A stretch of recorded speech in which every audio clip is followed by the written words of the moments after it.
En el mundo de los objetos sólidos, la reacción es instantánea. Si golpeas una pared, la pared te golpea de vuelta en el mismo microsegundo. Pero en la física de la vida, o en la mecánica del karma que estábamos comentando, existe un factor que lo cambia todo el tiempo.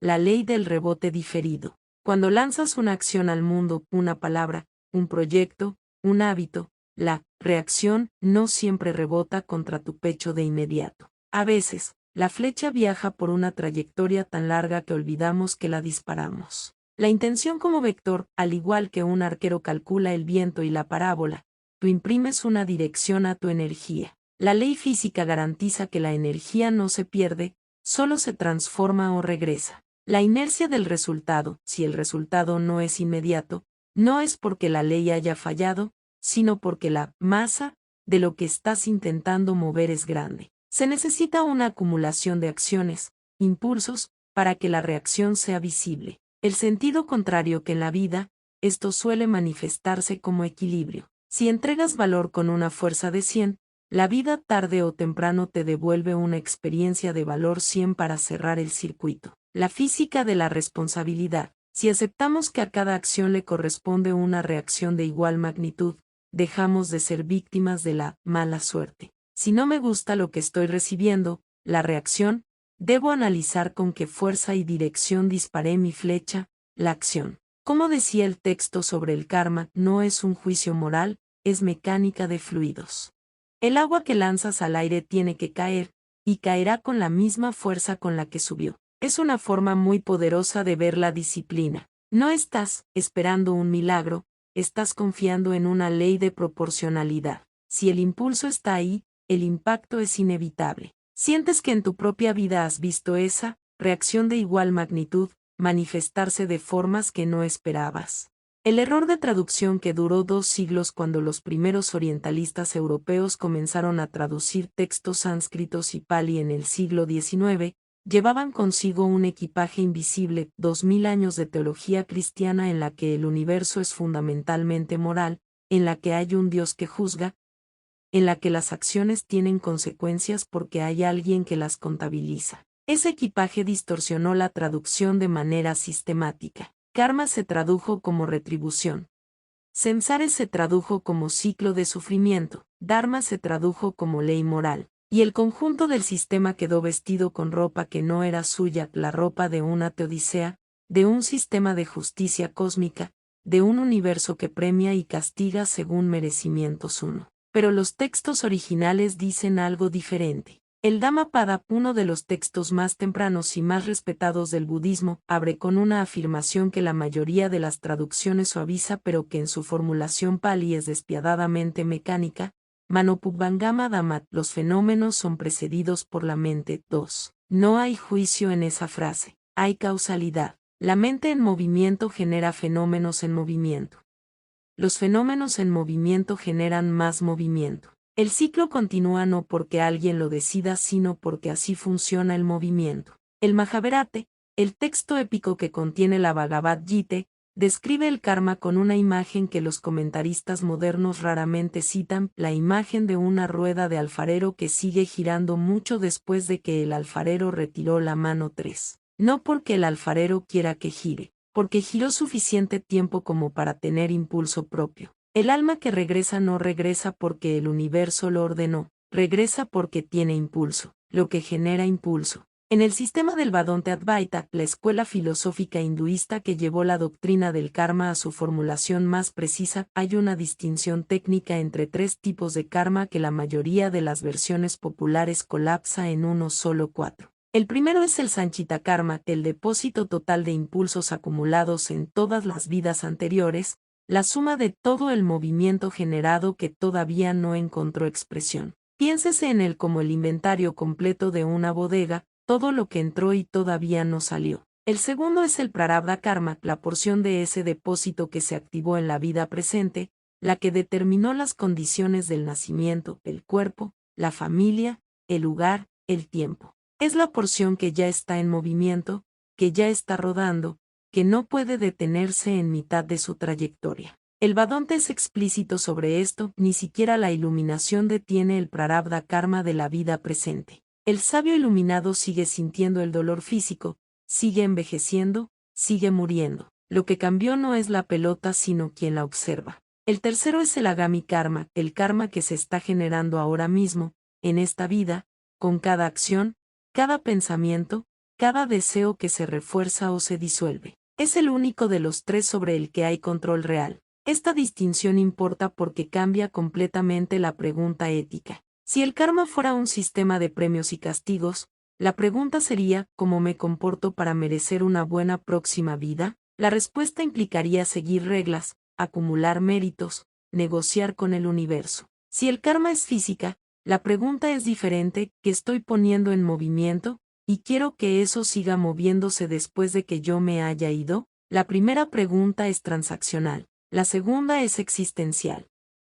Había una mujer en Benares, ciudad que lleva 3000 años siendo el lugar donde los hindúes van a morir porque morir en la ciudad de Shiva garantiza la liberación del ciclo, que se llamaba Radha Devi y que a sus 72 años había pasado 4 décadas trabajando en los Ghats, los escalones de piedra que bajan al Ganges donde se realizan las cremaciones. No era una sacerdotisa ni una filósofa. Era una mujer que había crecido viendo morir a la gente y que había desarrollado, con la misma naturalidad con que un carpintero desarrolla el ojo para la madera, una comprensión intuitiva de lo que los textos describen técnicamente. Un periodista alemán la entrevistó en 2003 para un documental sobre la muerte en la India, y le preguntó lo que le preguntaban todos los occidentales, si creía en el karma. Radha Devi pensó un momento, luego dijo, yo no sé si creo en él, lo veo, que ve, que la gente que muere aterrorizada no termina de irse, que hay algo en ellos que se aferra, que el miedo es pegajoso, y que la gente que muere en paz, incluso la que murió en medio del dolor, incluso la que murió pobre, incluso la que murió sola, suelta algo en el último momento que los otros no sueltan. ¿Y qué pasa con lo que no sueltan? Radha Devi señaló el río. El agua que no llega al mar vuelve como lluvia, dijo. El periodista tardó 3 días en entender que esa era la respuesta más precisa que podría haber recibido. El budismo tibetano tiene una formulación del karma que difiere en énfasis del sistema hindú pero converge en su mecánica central. En el Abhidharma, el análisis filosófico más detallado de la psicología budista, el karma no lo generan las acciones en sí mismas sino la cetana que las precede, la intención, el impulso volitivo, la carga de querer que acompaña a cada acto consciente. 5. Una acción sin cetana, un movimiento reflejo, una reacción automática, algo que ocurre sin que la mente lo elija, no genera karma. Una acción con cetana intensa, una elección profunda, un deseo fuerte, un apego poderoso, genera karma proporcional a esa intensidad. Lo que esto implica es que el karma no lo genera lo que uno hace, lo genera lo que uno quiere, y el querer, a diferencia de las acciones, no muere con el cuerpo. Las acciones terminan.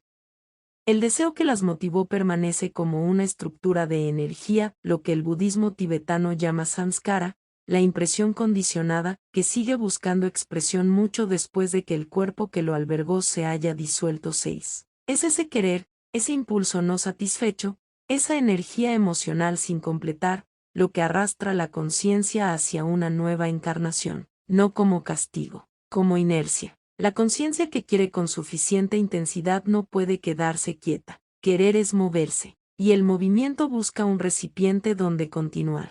Existe en la literatura teosófica y en los comentarios del Vedanta una discusión filosófica recurrente sobre lo que ocurre con los deseos no satisfechos de la vida presente. La pregunta se formula habitualmente con un ejemplo, el músico que muere en medio de su obra más ambiciosa. Ha pasado 20 años desarrollando un lenguaje musical que es completamente suyo. Tiene en la mente, con una claridad que no ha podido todavía trasladar completamente al papel, la arquitectura de algo que siente como su obra más verdadera. Y entonces muere. Accidente de tráfico, infarto, lo que sea. Muere con esa música adentro, sin terminar, con toda la energía de 20 años de desarrollo apuntando hacia una realización que no ocurrió. ¿Qué pasa con esa energía? La respuesta varía según la escuela, pero converge en algo, esa energía no desaparece. La energía no desaparece nunca. Se transforma, se redistribuye, busca canales de expresión.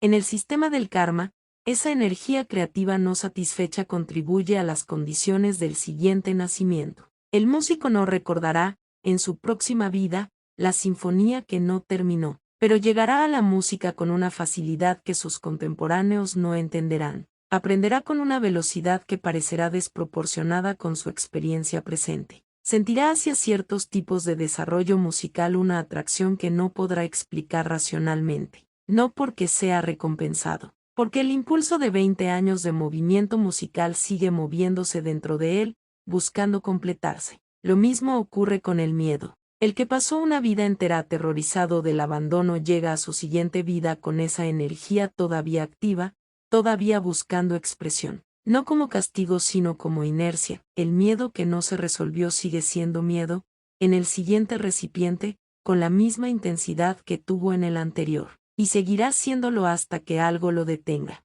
El nirvana budista se traduce habitualmente como extinción o apagamiento, y esa traducción es más precisa de lo que parece. Nirvana viene de la raíz sánscrita niruve, que describe el movimiento de una llama que se apaga, no se destruye sino que cesa de quemar porque se acabó el combustible 7. El nirvana no es un premio, es el cese del combustible. El moksha hindú, la liberación del ciclo de nacimientos y muertes, se describe en el Vedanta con la misma mecánica. No es que el alma merezca descansar, es que el alma que reconoce su naturaleza verdadera, que comprende que nunca fue el ego separado que creyó ser, que siempre fue el Atman idéntico al Brahman, deja de generar el impulso que la mantenía en movimiento 8. No quiere porque comprende que no hay nada que querer que no tenga ya, y el movimiento cesa. Nagarjuna, el filósofo budista del siglo II que llevó la doctrina de la vacuidad a su formulación más rigurosa, lo describió con una economía de palabras que los comentaristas han tardado siglos en desenredar. El samsara y el nirvana no son dos lugares distintos. Son el mismo movimiento visto desde dos ángulos diferentes. El samsara es el movimiento visto desde dentro del querer. El nirvana es el mismo movimiento visto desde la comprensión de que nunca hubo nadie que se moviera 9. La pelota sigue rodando, pero ya no hay nadie que la llame suya. La implicación incómoda. La formulación física del karma tiene una consecuencia que la versión moral evita cuidadosamente y que vale la pena encarar directamente. Si el karma es inercia y no justicia, entonces el universo es fundamentalmente indiferente a lo que uno merece. No hay balanza cósmica. No hay Dios que observa y distribuye consecuencias según el mérito. Las consecuencias existen, pero son las consecuencias del movimiento, no las consecuencias del juicio. Esto es más perturbador que la versión moral, no menos, porque significa que el sufrimiento no indica culpa. El niño que nace en circunstancias terribles no lo merece. La persona que vive con una enfermedad crónica no está siendo castigada. El impulso que configuró esas circunstancias no tenía intención moral, simplemente tenía dirección. Y significa también que la bondad no garantiza nada en la siguiente vuelta. Lo que garantiza, si garantizar es la palabra correcta, es que el querer genuinamente menos, el apegarse genuinamente menos, el moverse por el mundo con una carga de urgencias emocionales genuinamente más liviana, produce menos impulso. Y menos impulso significa menos inercia. Y menos inercia significa más posibilidad de que el movimiento cese. No porque el universo premie la bondad, sino porque la bondad genuina, en su formulación más profunda, es precisamente el estado de quien ya no necesita nada del universo. Hay un verso de los Upanishads que los maestros del Vedanta citan cuando quieren describir el samsara sin adornos, asterisco, como los ríos que fluyen al mar y en el mar se disuelven, perdiendo nombre y forma, así el sabio, libre de nombre y forma, llega al ser divino, que es más allá de todo, asterisco 10. El verso se cita habitualmente para describir la liberación, pero contiene también su contrario, el río que no llega al mar, que se detiene, que se estanca, que queda atrapado en una orilla por el peso de sus propias corrientes, sube de nuevo al cielo como vapor y vuelve a caer como lluvia en algún punto aguas arriba, no porque el mar lo rechazó, sino porque no llegó. Radha Devi, en los Godse Benares, lo dijo con otras palabras. El agua que no llega al mar vuelve como lluvia. El impulso que no se resuelve vuelve como vida, no como castigo, no como recompensa, como la continuación natural de un movimiento que todavía no encontró lo que necesitaba para detenerse. La pregunta que el Karmak en su versión original, despojada de la moralidad importada, deja flotando en el aire es la misma que llevamos milenios evitando responder con honestidad. No, ¿qué merezco?, sino, ¿qué estoy poniendo en movimiento? ¿Y quiero que siga? El punto ciego más fascinante de la psicología humana. Es lo que los budistas llaman avidya, ignorancia o ceguera, y lo que la psicología moderna llama sesgo de confirmación. Todos somos los héroes de nuestra propia historia y, por lo tanto, siempre creemos tener la razón. El problema de la correcta forma de pensar, sentir y actuar, que curiosamente son pilares del noble camino óctuple del budismo, es que la mayoría de las veces no son correctas por sabiduría, sino por condicionamiento. El espejismo de la rectitud. Cuando lanzamos la flecha convencidos de que estamos en lo correcto, operamos bajo 3 filtros que distorsionan la ley física de acción y reacción. La rectitud del ego, lo que yo hago es correcto porque mis intenciones son buenas. Pero la física no entiende de intenciones, entiende de impactos. Puedes lanzar una flecha con amor, paz y el cielo, pero si cae sobre alguien, la ley de la gravedad, la reacción, no se detendrá por tu buena intención. La justicia subjetiva, creemos que nuestra forma de actuar es la única lógica. Olvidamos que nuestro juicio es un software instalado por nuestra cultura, familia y experiencias. Lo que para un carpintero es un corte correcto, para la madera es una herida. La trampa de la conciencia no es una brújula fija, sino una que se equilibre con el uso. Si alguien ha vivido siempre en el conflicto, su forma correcta de actuar será el ataque, porque es lo que conoce para sobrevivir. La diferencia entre tener la razón y estar en verdad. Aquí es donde la ley de Newton se vuelve implacable. El universo no nos pregunta si pensábamos que estábamos en lo correcto, simplemente nos devuelve el resultado de lo que pusimos en movimiento.